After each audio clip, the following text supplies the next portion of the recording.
6D Mark II I've had for a while. Canon has just officially released a beta utility which allows you to use your Canon DSLR and a couple other cameras as a webcam, which they've never done before. Your move, webcam manufacturers. In this video, I'm going to show you how to set it up and use it, as well as, some limitations it might have and things like that. Let's jump in.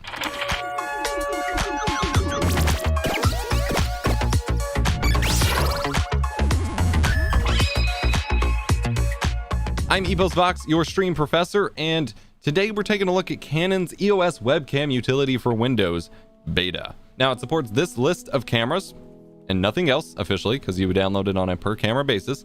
So it doesn't have some of the older ones like a T5i or a 70D, but it does have a lot of the cameras, including the EOS R line, the 6D Mark II, which I have here, and even one of the PowerShot cameras I was interested in hearing.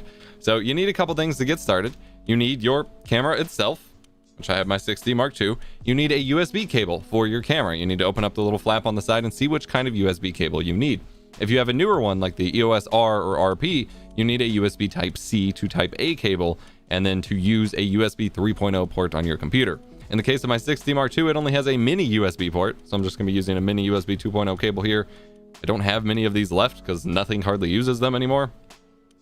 This one's really short, we'll make it work. And then of course you'll need some sort of tripod or whatever, and you'll want lighting so that your video looks good, because most cameras need proper lighting. So be it studio lighting or an open window, need some sort of lighting that actually makes you look nice on camera. If you're using a DSLR, you should hopefully know this already. So head on over to the link in the video description down below, which will take you to the overall page for the EOS webcam beta. And then you need to choose your camera from the list, be it the M50, M200, EOS R, a couple of the PowerShot cameras, or some of the Rebel or other EOS line. So for example, mine is the 6D Mark II. I'm going to click that, and then you go to the downloads page. You don't apply for an online survey. You find Canon EOS webcam beta for Windows, and go ahead and click download. It's going to give you a zip file. Go ahead and open that up in your favorite unzipping utility, or it'll just open in Windows by default. And then go ahead and double click on the EOS webcam utility installer. Next. I agree. Next. Next. Go ahead and get rid of my browser windows here. Wait for this to install. You may need to approve UAC prompts or whatever for admin access. There you go. Hit close. And now you must restart your computer in order to start using this. I know. It sucks. All right. The next step once you've restarted your computer is to turn on your camera. Turn it on to movie mode, which for me is by setting it to manual and then setting it to movie instead of picture taking mode. Plug in the USB cable to your camera and then to your computer. Again, if you're on a newer camera with USB Type-C, you do want to be using a USB 3.0 port on your computer. You'll see it pops up that it's detecting your camera and that it's installing it. You get a little notification for it. It is set up and ready. Now, if you want to add the Canon camera as your webcam for your desired streaming application, for example, I am using OBS Studio in this example, then go ahead and launch your software. Add a new video device. So in OBS, it'll be plus video capture device. I'm going to call this Canon 6D MKII for Canon 6D Mark II. Hit OK. And then from the devices list here, you choose EOS webcam utility beta. So I would recommend leaving it on device default. You can choose custom, but then you only have two options and neither of them seem super desirable, and it's not cooperating with me manually typing in settings whatsoever. But it looks like it does 1024 by 576 at 30 FPS from my 6D Mark II specifically here. This may differ based on your camera. A USB 3.0 web or camera is going to support much higher quality modes. This is a USB 2.0 one. And then I would change color space to Rec 709. And for color range, I would leave on default because it's probably going to load in what's best for it. Give it a second here. And there we go. It has loaded in the result from my camera. I'm going to go ahead and fill the screen because it is lowering, like I said, loading a lower resolution. But we do have an image straight out of my Canon camera with dual pixel autofocus enabled. Doesn't look too bad. Obviously, my lighting's a little off because it's facing the wrong way, but that's fine. So something you may notice is my color isn't exactly right in this camera, and that's because I typically use a LUT. Now, if you're using OBS Studio specifically, you can actually use a LUT with your camera. So if you have it set to a specific color mode or whatever, and you want to modify it from there, in OBS, you can right click it, go to filters, and then under effect filters, click plus, apply LUT, and you can use .cube or .png LUTs. I click OK, and then find the LUT that I work with. And there we go. That's a little bit better. You will need, of course, to tweak your exposure and your white balance settings and all of that in order to best meet your current environment. There we go. That looks about right for me. And now we have a video feed with our camera coming in. Now, something you will notice in my instance specifically, it is not loading in audio. There's no audio coming through here. So I'm going to mute out this device. At least in OBS Studio, it does not seem to load any audio from your camera. And trying to choose a custom audio device, it does not look like the EOS webcam utility beta registers an audio device at all. So there's nothing to choose from to get audio coming from this camera. You will have to use audio from an external source. So that's worth keeping in mind. A couple other limitations you might want to keep note of is it doesn't seem to work in the Windows camera app. So you can't use it for that kind of basic recordings. And I ran into an issue here with it not loading in Discord. I will try it again real quick here now that I know it's working in OBS. But using it in Discord, at least testing the preview, I'm getting a black screen. It's not compatible, but that's probably Discord not expecting what it's working with. We're going to try Skype here real quick. Okay, in Skype, for Skype, you click the three dots, go to settings, then go to audio video, and then under camera, of course, it doesn't show up at all. That's disappointing. So doing some testing with this in OBS Studio, there seems to be, of course, as expected, a slight delay coming from the camera to your audio in real time. However, that delay does not seem to be very significant. It actually seems totally fine and would be totally usable for a lot of sources. I am pretty annoyed that there's no audio coming in from the camera, so you can't like slap on a microphone and get audio that way. That will make the setup a little bit less convenient for a lot of people. And every once in a while, as I'm using this as a camera with USB 2.0, a camera with USB 3 will be much faster. But with my camera, I do get random like frame drops from time to time, and I am capped out at 30 frames per second. So would I recommend the Canon EOS utility beta to you for using with your stuff? Yes and no. Depending on which camera you have and its connection method and things like that, your experience will vary a little bit in terms of performance and quality. I think the quality from this is fine. It's passable. It's usable. It's an upgrade over webcams for sure, even if it's lower resolution than I would prefer. The problem comes in the application support. Even after rebooting, Discord doesn't seem to want to cooperate with the signal from it, and Skype won't detect it at all. So depending on which video calling or conferencing app, you may have trouble. Now, and the Windows 10 camera app won't even show it as either. Now, if you have a live streaming program like OBS, XSplit, Wirecast, and maybe vMix, the others prior to vMix at least will all most likely accept this fine and you won't have any issues.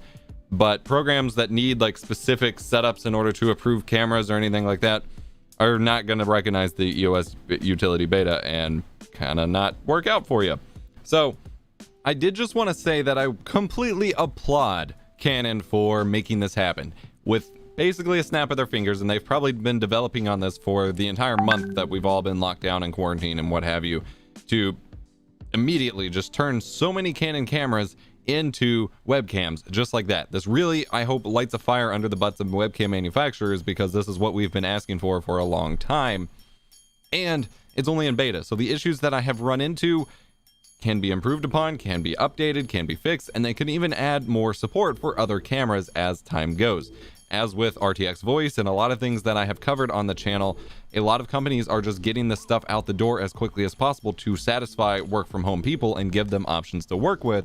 And it doesn't mean that they will stay in the state that they're currently in. So these, this app isn't, or this add-on isn't really in great shape IMO at the moment, but they will keep working on it and it will improve. So I give Canon huge kudos for actually doing this. This isn't something I would have expected. And I do hope that you temper your expectations that, again, it's just a beta. They're getting there, but do give feedback, and hopefully we'll see a lot more from this. And hopefully this does encourage webcam manufacturers to step it up, because Logitech's most recent offering was not up to par, IMO. And if you're looking for a camera for your live streams and this supports the app that you're using, you can get a Canon T6 or SL2 or what have you for significantly cheaper than a lot of the cameras I've been recommending, because they haven't been viable as streaming cameras before. So while it's still not the best experience and you have to weigh whether you're investing your money in the right options and things like that, again, keep an eye on the channel on Monday for more thoughts about this. this certainly opens the doors for a lot more of what you can do with these cheaper DSLRs. I would recommend picking one up if this is what you need. If you don't have a capture card right now or a camera that provides clean HDMI out, this is certainly an option that I would recommend you try out first. Another one is SparkoCam. I can make a separate video on that if desired. From what I've been able to tell, the results are mostly the same as this, so keep that in mind. But if you're looking for options, this is one such option, and so is SparkoCam. Hope this video was helpful for you. Get out there and make something awesome, or just chat with your friends or your classmates or your students or whoever you're working with. Hit the like button if you enjoyed. Subscribe for more tech education. I will have a video coming next week about not overpaying for capture cards or cameras for streaming or what have you, and some alternative recommendations and just some thoughts to share. So keep a lookout for that on the channel. I'm +Vox, your stream professor. I'll see you next time. Hi, my name is Michael Andrew, and I'm going to give you a free tutorial on the awesome little Canon M50. If you are an owner of this camera, congratulations, bang for your buck. It is a wonderful little vlogging camera. We got an articulating touchscreen monitor. It's an APS-C sized sensor, so you can do lots of different kinds of shooting, including portraits and landscapes.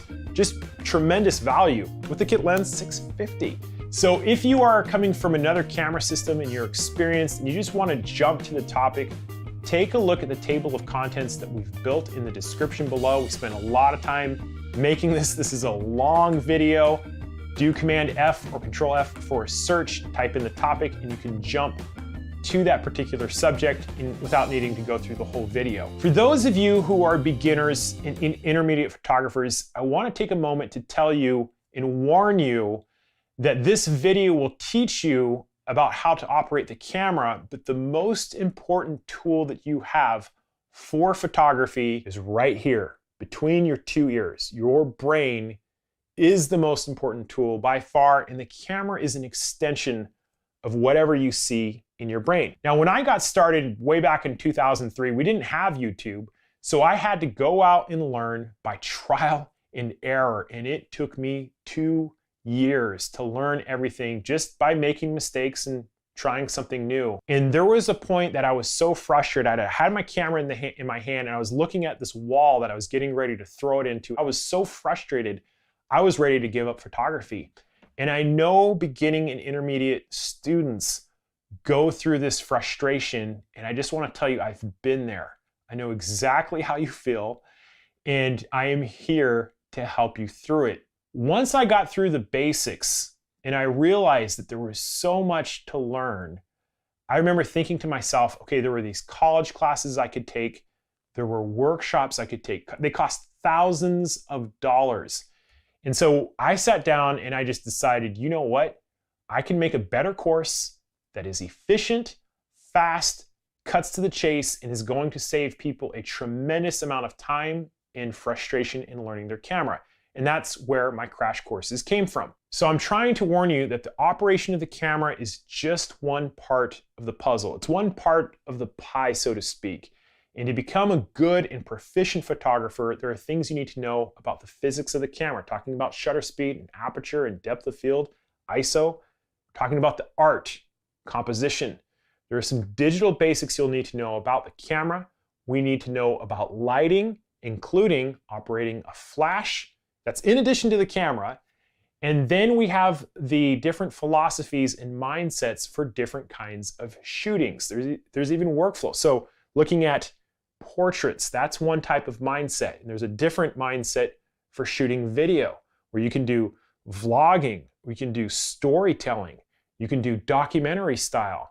And there's a lot of information to know. So if you're really trying to maximize the value of your camera, there is a synergy of putting these all together and really understanding how this fantastic tool will change according to what you see in your mind. This is the key, and this is why the Canon M50 crash course is so important to you as a camera owner, is it's going to teach you how to pre-visualize whatever your goals are, and then take the tools that I teach you with the camera and create incredible art. That's the goal. And the goal is to do it in a couple hours. So it typically takes a couple weeks from the time that I publish this video. If you're interested, follow the link in the description, leave your email address in the comments on my blog, and we will reach out to you when it's ready. Another tremendous resource that I would recommend checking out is Tony Northrup's Stunning Digital Photography. Tony is a friend of mine, but he did not ask me to talk about this. I just think it's a great resource. He has an awesome YouTube channel, publishes multiple videos every week, as do I, and I would definitely recommend subscribing to both of our channels. With all that in mind, let's get started. I want to point this out real quick, is that you see this little green light flashing? This means the camera is in standby mode. So if you don't shoot with the camera, it's automatically going to turn off the monitor. It's basically saying you need to turn your power switch off. So if you tap the shutter button, that's going to wake it back up. And when we go into the deep menu, there's a couple things I want you guys to change. The first, you're going to see something a little bit different. And this is also touch monitor on the top here. So this menu display, if you have it on guided, you're going to see a different set of information. This is like the more basic view.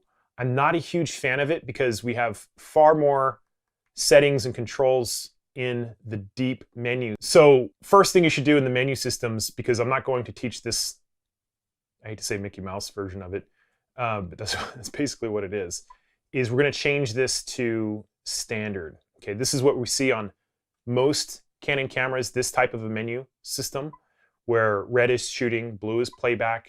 We have yellow, which are camera settings. There's often an orange tab. It's integrated here with this one. And then we have the guide displays. Most of them I'm going to have you turn off because I think they get in the way. And then we have our custom My Menu tab. But anyway, the first thing I would say is get to this, turn off the assisted guided menus. And the second thing that I'm going to do on this video is the power mode, the power saving stuff, is that I don't want the camera turning off every minute. So I'm going to just turn this to 30, 10. Okay, that way the camera won't be shutting off while I'm recording. So when you're getting your camera set up, there's a couple things I want to point out real quick. Obviously, the battery is on the bottom, and the battery is small. It would be worth the investment to have at least minimum one extra of these, maybe more. So you can see the pins in there, which means we want the pins facing up towards the top of the camera. You're also going to notice that this is where the memory card is. I use a SanDisk. It's a 64 gigabyte SanDisk Extreme Pro. You're going to notice that this has a little symbol U3 on it. U3 gives you sustained writing speeds for 4K videos. So if you know you're going to do 4K video, at least get a memory card that has the U3. I personally like SanDisk, but there are a lot of good brands out there. So when we put this into the camera, the pins are going to be facing towards the monitor. This is something easy just to remember and close it. But again, the battery's a little small. You at least get one extra one. So let's go through all of the buttons and physical controls, the ports of the camera, so you know what I'm talking about later on in the lessons. The shutter button. If you are brand new to photography, most cameras work this way, is that when you push the shutter button halfway down, it is going to engage the focusing systems of the camera if you are using autofocus. If you're using a manual focus or you've recustomized your button, that's not the case. For beginning and intermediate photographers, what I tell them is to push the shutter button halfway down and to feel that spongy resistance. And by the way, if you don't have your camera in your hands, go and get it, pause the video, follow along as we go through these exercises. So feel that spongy resistance to focus the camera, push it down all the way to take the picture. That's one of the most basic skill sets you should start off with if you're just learning your camera. So this little knob around the shutter button is referred to as the main dial. It's going to be our primary control when we're changing things such as aperture, shutter speed. It'll allow us to move through some of the menus, even though we have a touch screen. It's going to be used very often. To the right of that, we have the video record button with the red dot. Obviously, if you're going to record video, you're going to press this to start and stop it. MFN stands for multi-function button, which is going to give us a number of items in a menu that I'll be pointing out later. The mode dial here is pretty important, and there are far more icons on here than I think that you should worry about. What I tell all my friends who are just starting is to start off on the AV mode, aperture priority mode, you know, up to the point that you got a hang of all the other stuff we're going to talk about, and then manual mode. These are the two modes that I use the most. Occasionally, a secret is to use P mode, program mode, with flash. So if you're shooting at an event and you have a speed light on there, and you're changing a lot, P is the handheld speed light mode. All of these other modes, don't really use them. It's usually AV, M, or the video mode. Power switch, obviously, pretty important if you want to turn the camera on. Here is the hot shoe mount. This is going to allow us to attach a larger flash than the one that comes with the camera. The camera has one built in, which is accessed by pulling up, and we'll be covering a little bit of that. If you're interested in how a larger speed light works in connection with the camera, we cover that on the M50 crash course. This is a little hot shoe protector. So when we're talking about the back of the camera, up here on the top, you're going to notice this little black dot to the right of the electronic viewfinder. That is a sensor. It's a battery saver. So when you pull the camera up to your face, this is going to sense your eye or is close to it, and it's going to engage the EVF. When you pull it down, the back monitor, the large monitor, will kick in. Most of your controls can be done from the back monitor, and I'll be pointing those out when it happens. But there are a few physical buttons we have on the back. This little star button in the top right-hand corner is your exposure lock or your flash exposure lock button. I rarely use it, but there is a way, and I'll show you this. The little squares with little dots inside, this is our focusing cluster point selector. We have our information button, which allows us to toggle different views on the back of the camera, very important. On the bottom, we have the play icon to obviously play back images. Then we have our deep menu button. We'll be spending some time on this. There's a huge section on the course where we pretty much cover everything, and I go into the philosophy of use, which is really kind of the intermediate to advanced understanding of what all these settings are. So this dial here, the directional pad, you're going to notice it has different icons, top, bottom, right, left, and then there's also a button in the very middle. It's a separate button. The middle button says Q. I know it's difficult to see, but this is like an enter button. So like on a computer, return or enter. So you push that into the camera body when you have selected something. On the bottom, we have the garbage can icon, which is going to allow us to delete images we don't like. Typically, I reserve this for only really bad images. The rest, if I'm close, I like to see it on a big monitor before I make my decision. On the right, we have this little flash icon. It's going to allow us to toggle whether or not the flash is on. On the left, it says AF/MF. That is your manual focus button. So you toggle that if you want to jump into manual focus. It's very quick, it's very easy. Most DSLR lenses have a manual focus switch on the lenses, but we're shooting with these M lenses that are small and compact, and most of them don't have it. On the top, we have this strange icon, which is a box with a diagonal through it and a plus-minus sign. That is your exposure compensation button. That's a very important button to know, and we'll be talking about that in depth. It's going to get its own lesson on this course. It's so important. So with all this in mind, that is a quick overview of all the buttons, ports, and controls on your Canon M50. Let's start getting into some of the lessons. A couple things I wanted to point out on the kit lens, that if you have this, many of you will, this is the 15 to 45, you're going to notice there's this lock, and this is to prevent the lens from opening. The camera is set up in such a way that this has to be put into the 15 at least position before the camera will wake up. So just keep that in mind. There are other M lenses that do not have that lock. This is something that the kit lens definitely has. So on the left side of the camera, here we have the microphone port. And there are different microphones that I recommend. Obviously, if you're going to do any kind of serious video work, you're going to want to use this. So in terms of a lav mic or even an onboard mic. Right here, we have this little button. This is the lens release. You're going to have to push this in all the way. Kind of hard. Anytime you want to take a lens off, you're going to have to do that. And something else you're going to notice, this white dot on the camera body, this is going to line up with the white dot on the lens. So every time you put a lens on, you're going to want to make sure those are aligned. On the right side of the camera, where our hand would rest, right hand, we have the HDMI out, and we also have a USB port. So if you come underneath this gasket here, you're going to notice that this is the smallest HDMI out. This guy down here is our Wi-Fi button. This is going to allow us to connect to the Wi-Fi. We'll be talking about that in a later lesson. So let's talk about all these icons that we see in the different displays. And something you should become very familiar with is pushing the info button to change the view that you're getting. Just start pushing that a couple times to see all these different screens.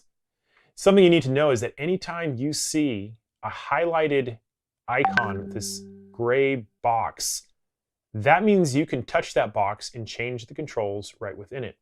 Very important to note the Q mode. When you push the Q mode, you're going to be able to change a lot of these settings. When you don't see the box, it's going to remain locked. So that doesn't allow me to change any settings. Why? Because I need to focus on something, right? Did you see how it took a picture there?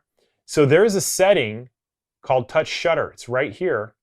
And I'm going to turn that off. If we continue to toggle that, we can turn it back on, turn it off. So now we are going to be able to focus by touching on the screen. And this is how I recommend setting it up. When you have touch enable on, anytime you bump the screen, it's going to take a picture. But if we press the Q button, all of those menu items come up and we're able to change them. So I want to take you through each of these real quick. On the left and right, we have the menu items.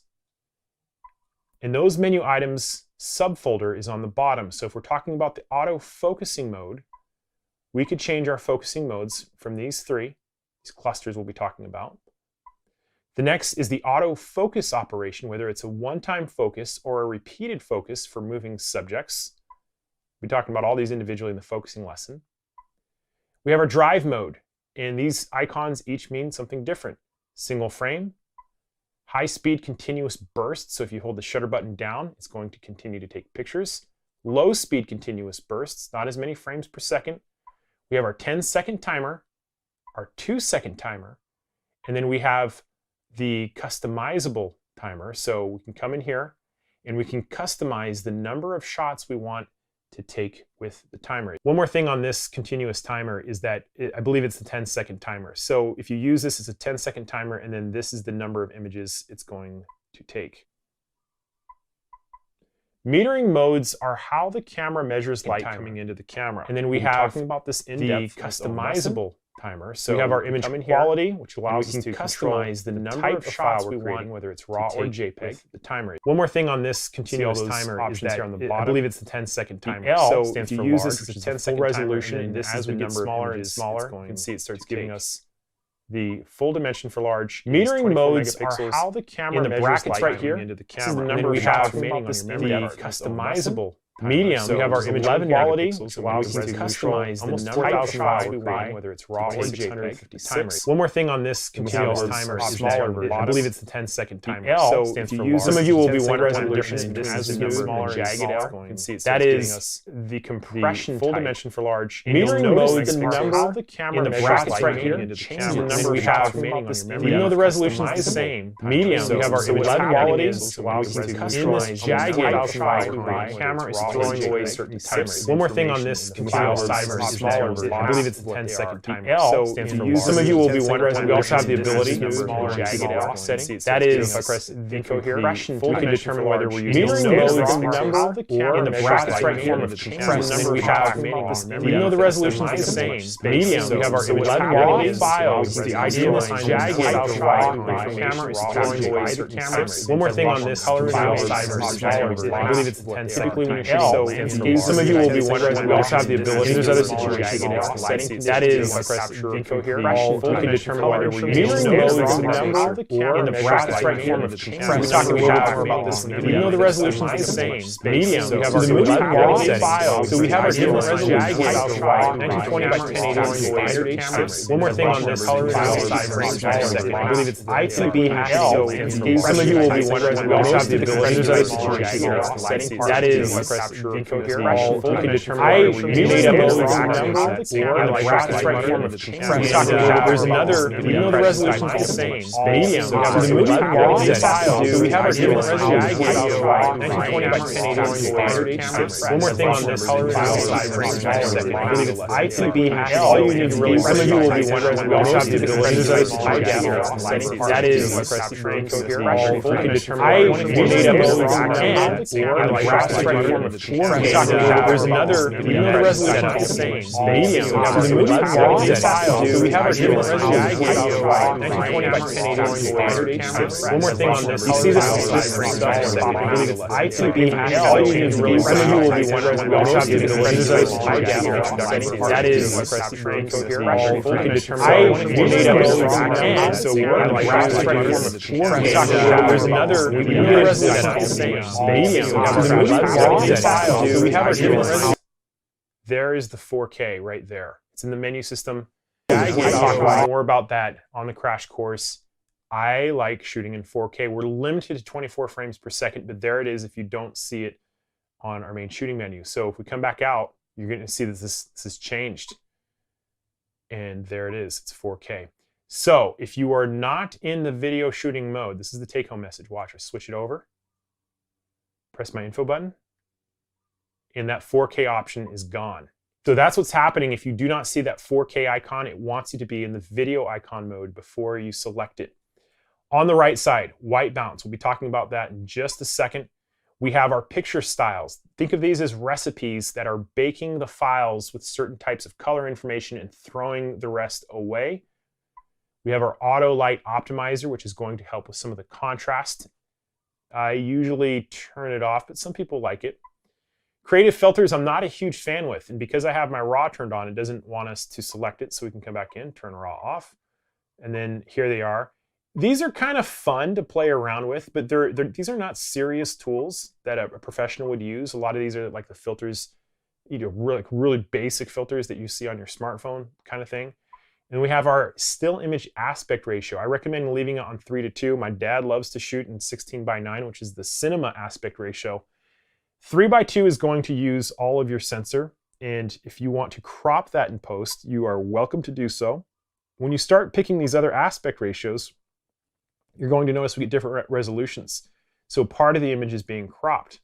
When I say cropped, I mean cut off.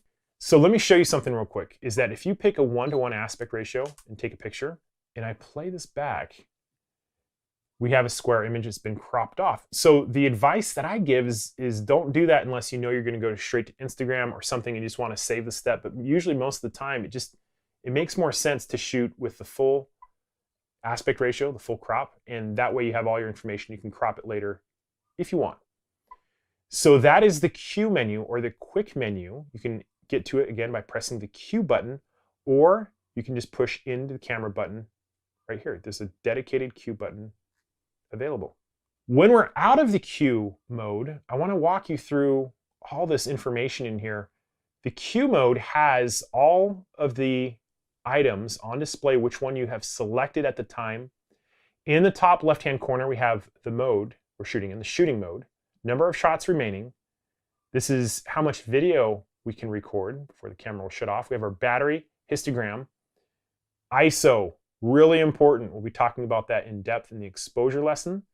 These two guys right here, shutter speed and aperture, the most important settings when controlling how much light is coming into your camera. These three on the bottom, shutter speed, aperture, and ISO, are absolutely critical.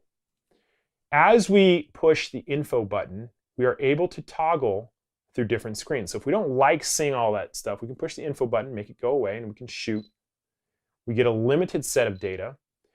You're going to notice that the shutter speed, the aperture, and the ISO are very common on almost all cameras on the bottom and also in the viewfinder as you look. The viewfinder is going to be a mirror of whatever we see on the back of the camera. As we continue to push the info button, we come to this black info screen. This is good because it's going to allow us to see all these settings a little bit larger, and you get this little gray box, the Q screen. So we can access the quick menu both in live view as well as this black screen mode. And I want to take you through all the settings in here real quick. So if I push the Q button, you're going to notice we get all these highlights showing up. Top left-hand corner is the shooting mode.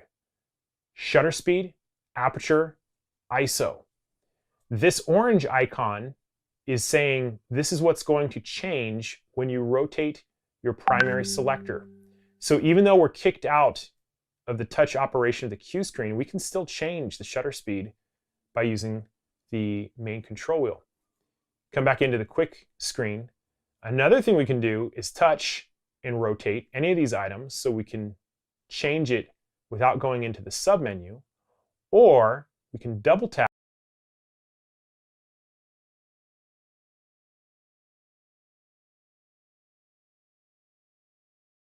out on your computer. Issues, but program mindset. And there's a different mindset. If you are brand new to photography, most cameras work this way, is that when you push the shutter button halfway down, it is going to engage the focusing stuff we're going to talk about. When we're talking about the back of the lens, so every time you put a lens on, straight to Instagram or something. The aperture and the ISO are very I'm making this. This is a long video. And I ran into an issue here with it for lighting. So be it studio lighting or an open Port. And number of shots remaining. This is how much video change when you rotate your primary selector. So even though we're kicked out of the touch operation of the Q screen, we can still change the shutter speed by using the main control wheel. Come back into the quick screen. Another thing we can do is touch and rotate any of these items, so we can change it without going into the submenu, or we can double tap